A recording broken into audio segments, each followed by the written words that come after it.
Welcome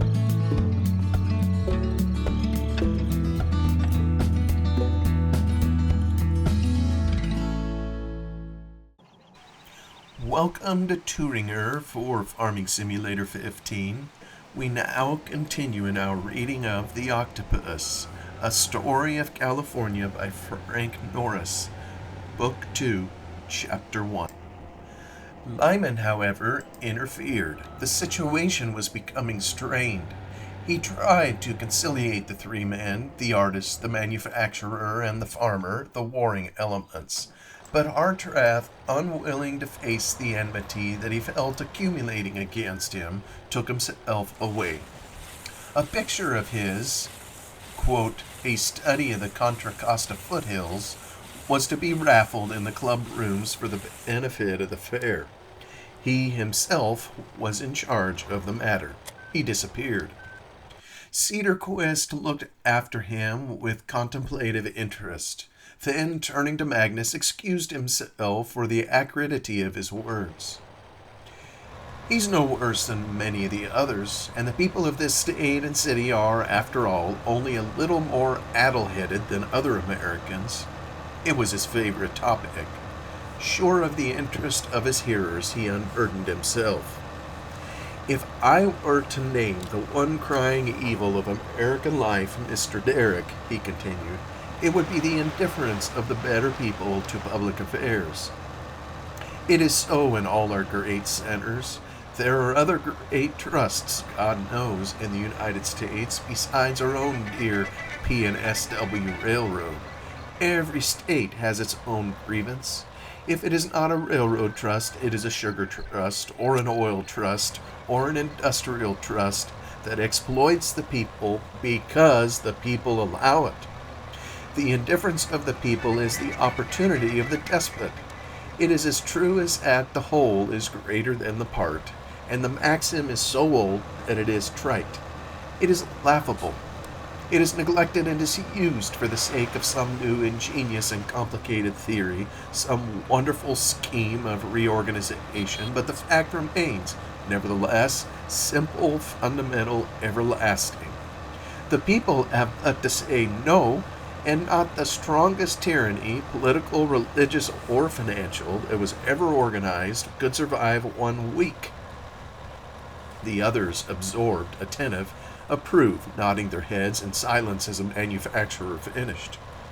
There's one reason, Mr. Derrick, the other resumed after a moment, why I have been so glad to meet you. You and your league are trying to say no to the trust. I hope you will succeed. If your example will rally the people to your cause, you will. Otherwise, he shook his head. One stage of the fight is to be passed this very day, observed Magnus. My sons and myself are expecting hourly news from City Hall. A decision in our case is pending. We are both of us fighters, it seems, Mr. Derrick, said Cedarquist, each with his particular enemy. We are well met. Indeed, the farmer and the manufacturer, both in the same grist between the two millstones of the lethargy of the public and the aggression of the trust, the two great evils of modern America. Press, my boy, there is your epic poem ready to hand. But Cedarquist was full of another idea. Rarely did so favorable an opportunity present itself for explaining his theories, his ambitions. Addressing himself to Magnus, he continued, Fortunately for myself, the Atlas Company was not my only investment. I have other interests. The building of ships, steel sailing ships, has been an ambition of mine. For this purpose, Mr. Derrick, to carry American wheat. For years I have studied this question of American wheat, and at last I have arrived at a theory. Let me explain. At present, all our California wheat goes to Liverpool, and from that port is distributed over the world. But a change is coming, I am sure of it. You young men, he turned to Presley, Lyman, and Heron, will live to see it. Our century is about done. The great word of this 19th century is in production.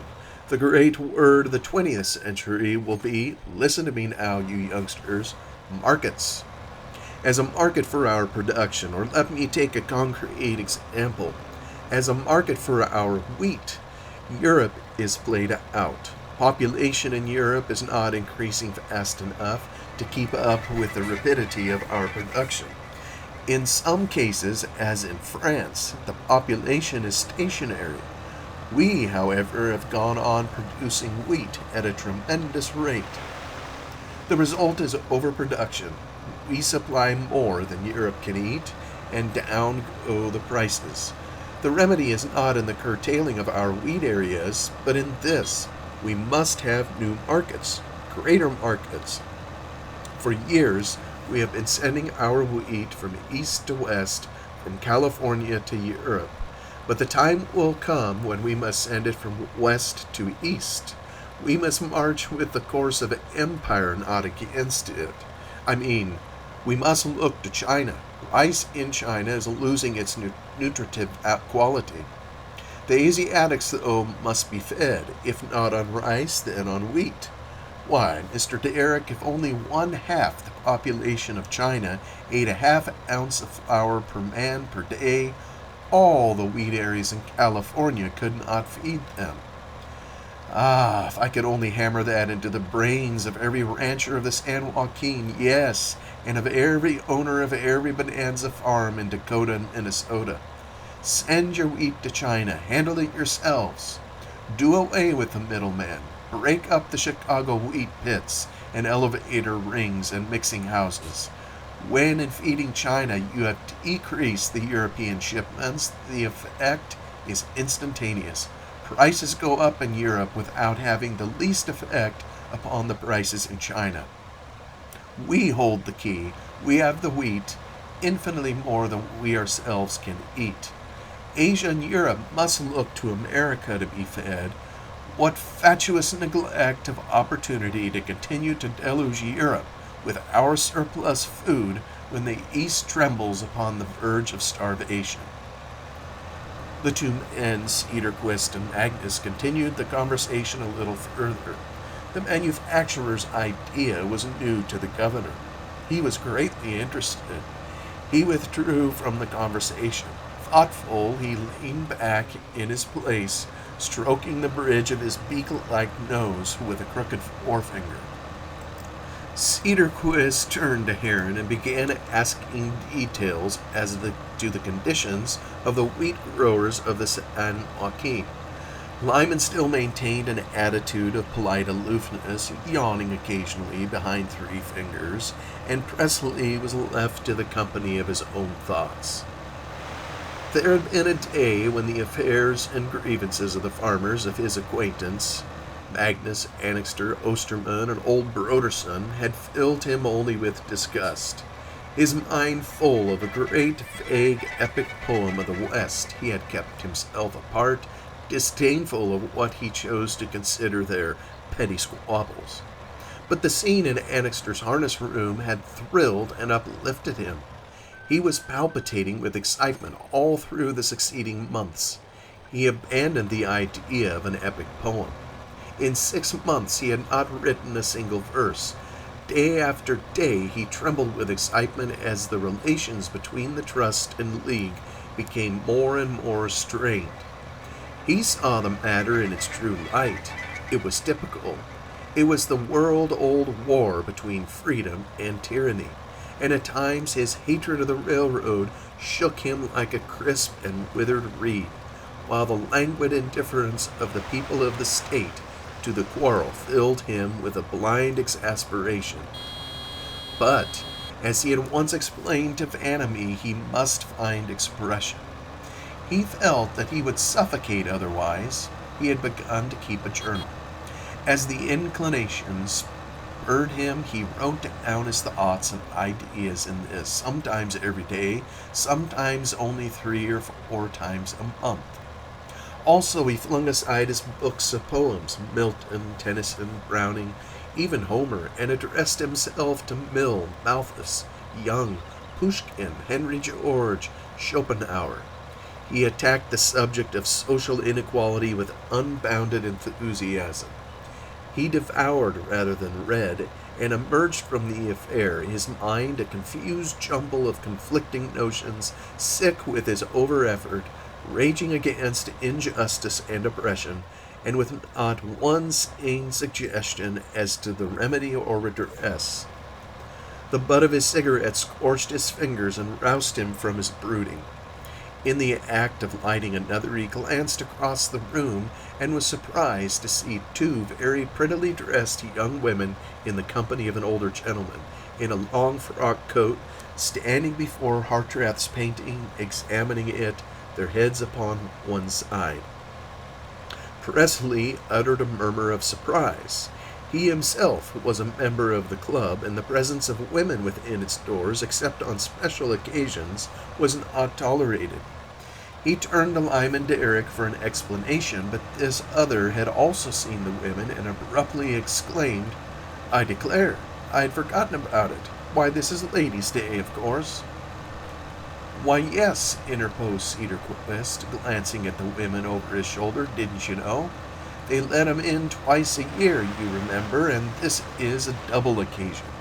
They are going to raffle Hartrath's picture for the benefit of the gingerbread fair." "Why, you are not up to date, Lyman. This is a sacred and religious rite, an important public event." Of course, murmured Lyman. He found means to survey Heron and Magnus. Certainly neither his father nor his brother were dressed for the function that impended. He had been stupid. Magnus invariably attracted attention, and now with his trousers strapped under his boots, his wrinkled frock coat, Lyman twisted his cuffs into sight with an impatient, nervous movement of his wrists, glancing a second time at his brother's pink face, forward curling, yellow hair, and clothes of a country cut. But there was no help for it. He wondered what were the club regulations in the matter of bringing in visitors on Ladies' Day. "Sure enough, Ladies' Day," he remarked. "I am very glad you struck it, Governor. We can sit right where we are. I guess this is as good a place as any to see the crowd. It's a good chance to see all the big guns of the city. Do you expect your people here, Mr. Cedarquist?" "My wife may come, and my daughters," said the manufacturer. "Ah," murmured Presley, "so much the better. I was going to give myself the pleasure of calling upon your daughters, Mr. Cedarquist, this afternoon." "You can save your car fare, Press," said Cedarquist. "You will see them here." No doubt the invitations for the occasion had appointed 1 o'clock as the time, for between that hour and 2 the guests arrived in an almost unbroken stream. From their point of vantage in the round window of the main room, Magnus, his 2 sons, and Presley looked on very interested. Cedarquist had excused himself, affirming that he must look out for his womenfolk. Of every 10 of the arrivals, 7 at least were ladies. They entered the room, this unfamiliar masculine haunt, where their husbands, brothers, and sons spend so much of their time, with a certain show of hesitancy and a little nervous, oblique glances, moving their heads from side to side like a file of hens venturing into a strange barn. They came in groups, ushered by a single member of the club, doing the honors with effusive bows and polite gestures indicating the various objects of interest, pictures, busts, and the like that decorated the room.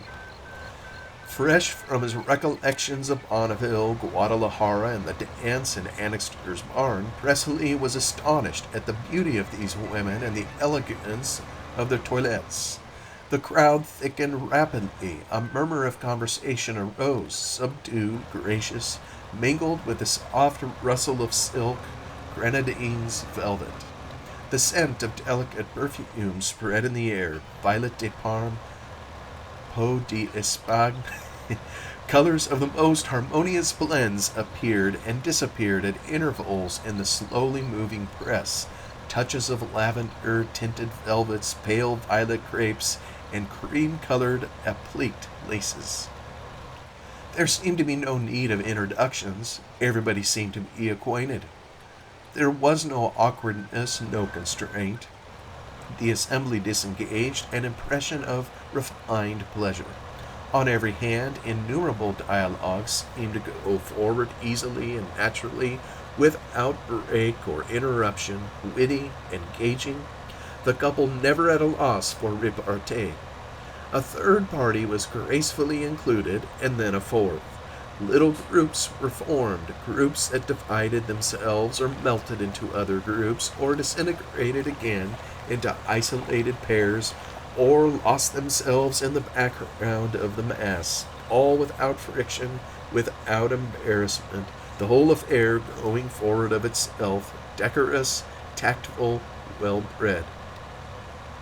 At a distance and not too loud, a stringed orchestra sent up a pleasing hum. Waiters with brass buttons on their full dress coats went from group to group, silent, unobtrusive, serving salads and ices. But the focus of the assembly was the little space before Hartrath's painting. It was called A Study of the Contra Costa Foothills, and was set in a frame of natural redwood, the bark still adhering.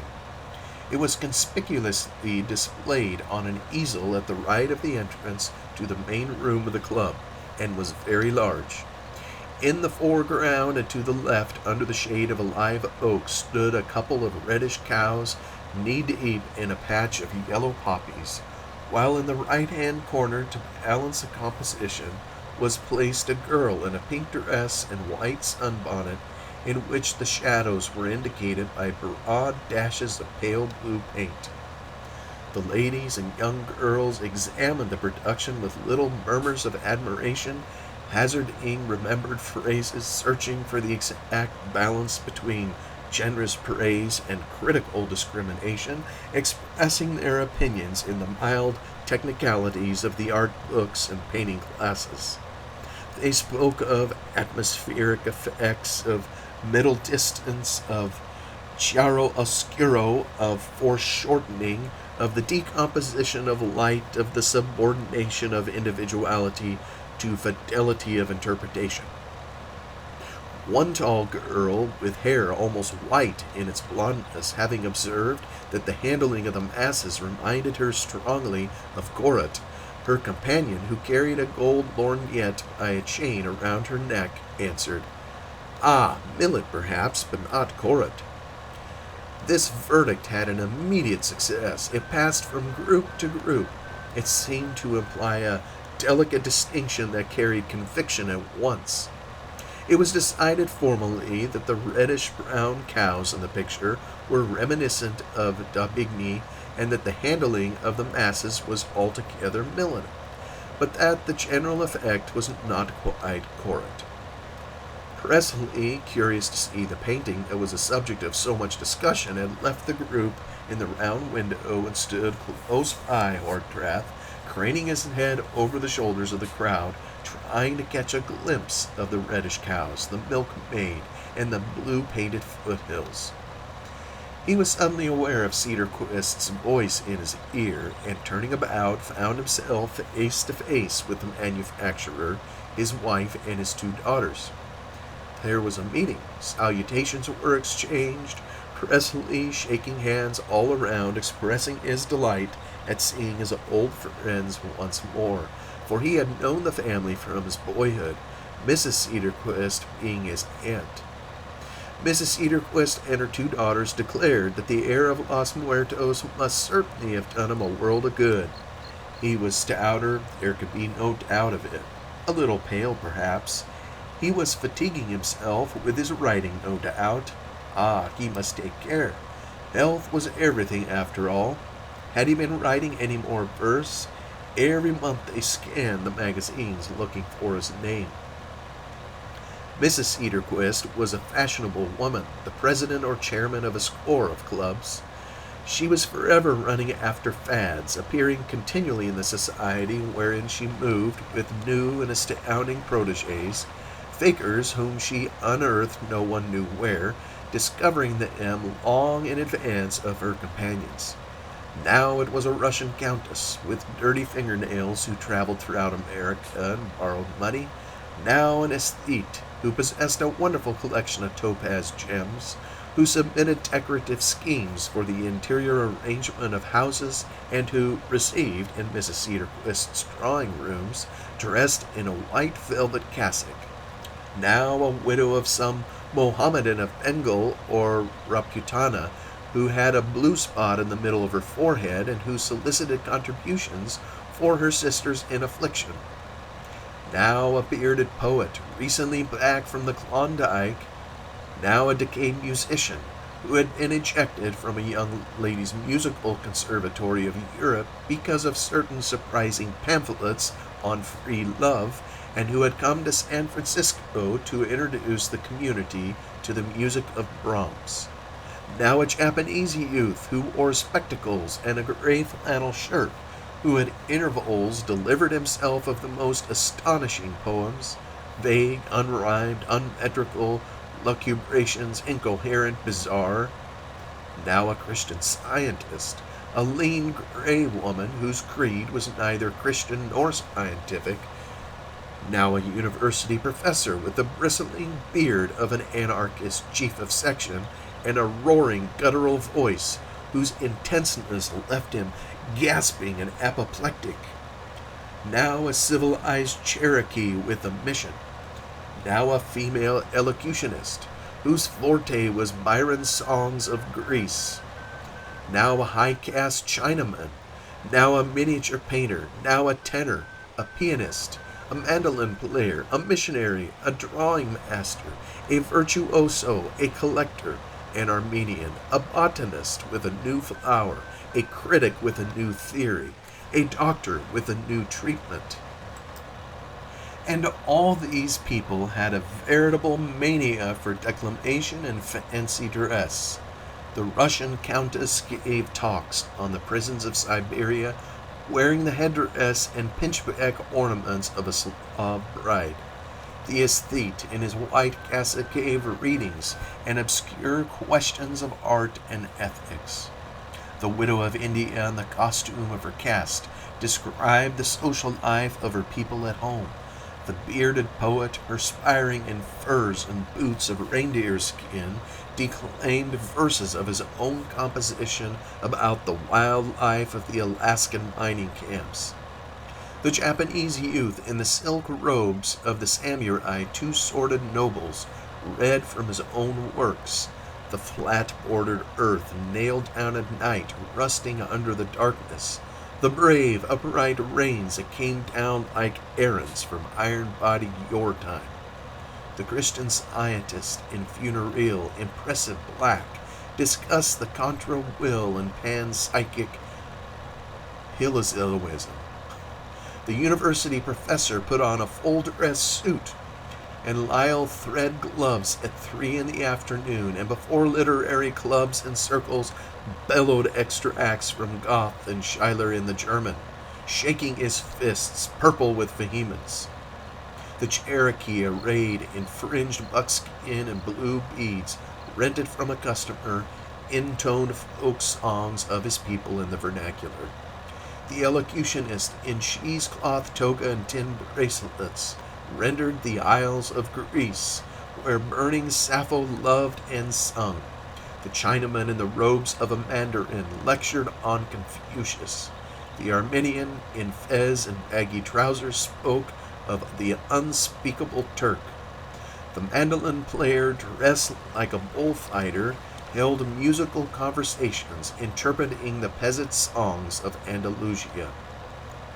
It was the fake, the eternal, irrepressible sham, glib, nimble, ubiquitous, tricked out in all the paraphernalia of imposture. An endless defile of charlatans had passed interminably before the gaze of the city, marshaled by lady presidents, exploited by clubs of women, by literary societies, reading circles, and culture organizations. The attention the fake received, the time devoted to it, the money which it absorbed were incredible. It was all one that impostor after impostor was exposed, It was all one that the clubs, the circles, the societies were proved beyond doubt to have been swindled. The more the Philistine press of the city railed and guyed, the more the women rallied to the defense of their protege of the hour. That their favorite was persecuted was to them a veritable rapture. Promptly they invested the apostle of culture with the glamour of a martyr. The fakers worked the community as shell-game tricksters work a county fair, departing with bursting pocketbooks, passing on the word to the next in line, assured that the place was not worked out, knowing well that there was enough for all. More frequently, the public of the city, unable to think of more than one thing at one time, prostrated itself at the feet of a single apostle, but at other moments, such as the present, when a flower festival or a $1 million fair aroused enthusiasm in all quarters, the occasion was one of gala for the entire fake. The decayed professors, virtuosi, litterateurs, and artists thronged to the place en masse.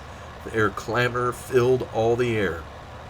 On every hand one heard the scraping of violins, the tinkling of mandolins, the suave accents of art talks, the incoherencies of poets, the declamation of elocutionists, the inarticulate wanderings of the Japanese, the confused mutterings of the Cherokee, the guttural bellowing of the German university professor, all in the name of the $1 million fair. Money to the extent of hundreds of thousands was set in motion. Mrs. Cedarquist was busy from morning until night. One after another she was introduced to newly arrived fakers. To each poet, to each litterateur, to each professor she addressed the same question. How long have you known you had this power? She spent her days in one quiver of excitement and jubilation. She was in the movement.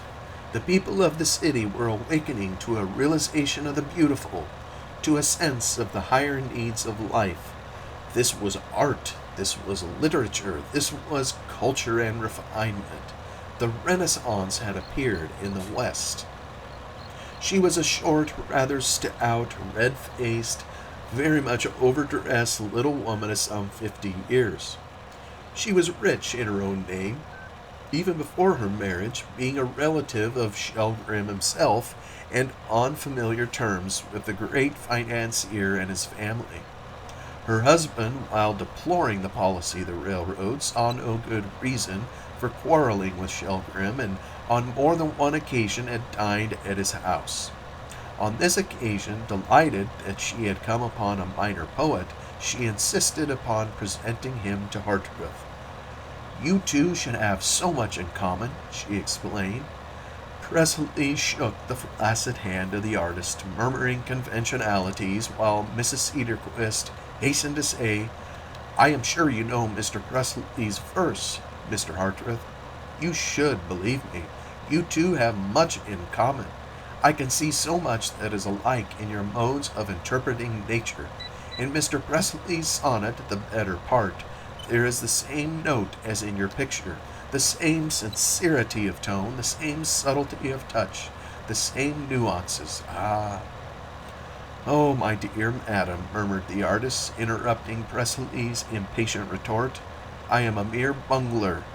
You don't mean quite that, I am sure. I am too sensitive. It is my cross. Beauty," he closed his sore eyes with a little expression of pain, "beauty unmans me." But Mrs. Cedarquist was not listening. Her eyes were fixed on the artist's luxuriant hair, a thick and glossy mane that all but covered his coat collar. "Leonine," she murmured, "leonine, like Samson of old." However, abruptly bestirring herself, she exclaimed a second later, "But I must run away. I am selling tickets for you this afternoon, Mr. Hartwig. I am having such success, 25 already. Mr. Presley, you will take 2 chances, I am sure, And oh, by the way, I have such good news. You know I am one of the lady members of the subscription committee for our fair, and you know we approached Mr. Shelgrim for a donation to help along. Oh, such a liberal patron, a real Lorenzo de Medici. In the name of the Pacific and Southwestern, he has subscribed, think of it, $5,000. And yet they will talk of the meanness of the railroad. Possibly it is to his interest, murmured Presley. The fairs and festivals bring people to the city over his railroad. But the others turned on him, expostulating. Ah, you Philistine, declared Mr. Cedarquist, and this from you, Presley, to attribute such base motives. If the poets become materialized, Mr. Presley, declared Hartreth, what can we say to the people? And Shelgrim encourages your $1,000,000 fairs and feats, said a voice at Presley's elbow, because it is throwing dust in the people's eyes. The group turned about and saw Cedarquist, who had come up unobserved in time to catch the drift of the talk. But he spoke without bitterness. There was even a good-humored twinkle in his eyes. Yes, he continued, smiling, our dear Shelgrim promotes your fairs, not only as press says, because it is money in his pocket, but because it amuses a people, distracts their attention from the doings of his railroad. When Beatrice was a baby and had little colics, I used to jingle my keys in front of her nose, and it took her attention from the pain in her tummy. So Shelgrim. The others laughed good-humoredly, protesting nevertheless, and Mrs. Cedarquist shook her finger in warning at the artist and exclaimed, The Philistines be upon thee, Samson!